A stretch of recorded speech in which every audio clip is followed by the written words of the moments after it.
خدا کے زندہ اور پاک کلام میں سے زبور کی کتاب اس کا 39واں باب۔ میں نے کہا میں اپنی راہ کی نگرانی کروں گا تاکہ میری زبان سے خطا نہ ہو۔ جب تک شریر میرے سامنے ہے میں اپنے منہ کو لگام دیے رہوں گا۔ میں گونگا بن کر خاموش رہا اور نیکی کی طرف سے بھی خاموشی اختیار کی، اور میرا غم بڑھ گیا۔ میرا دل اندر ہی اندر جل رہا تھا، سوچتے سوچتے آگ بھڑک اٹھی۔ تب میں اپنی زبان سے کہنے لگا،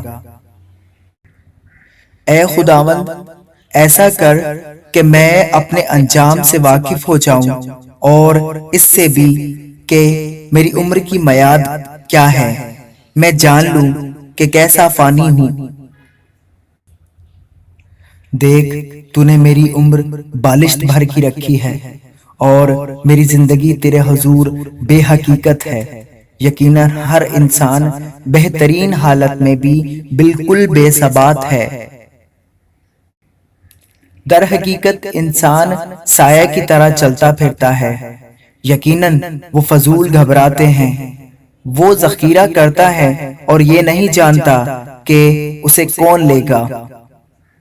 اے خداوند اب میں کس بات کے لیے ٹھہرا ہوں؟ میری امید تجھ ہی سے ہے۔ مجھ کو میری سب خطاؤں سے رہائی دے، احمقوں کو مجھ پر انگشت نمائی نہ کرنے دے۔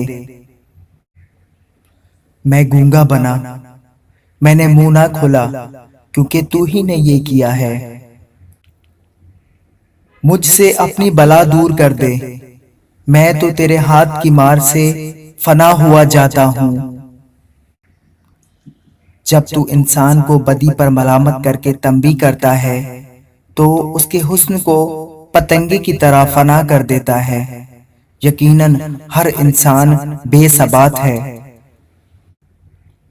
اے خداوند میری دعا سن اور میری فریاد پر کان لگا۔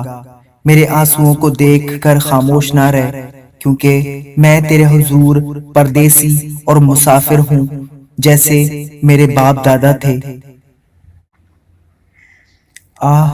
مجھ سے نظر ہٹا لے تاکہ تازہ دم ہو جاؤں، اس سے پہلے کہ رحلت کروں اور نابود ہو جاؤں۔ آمین۔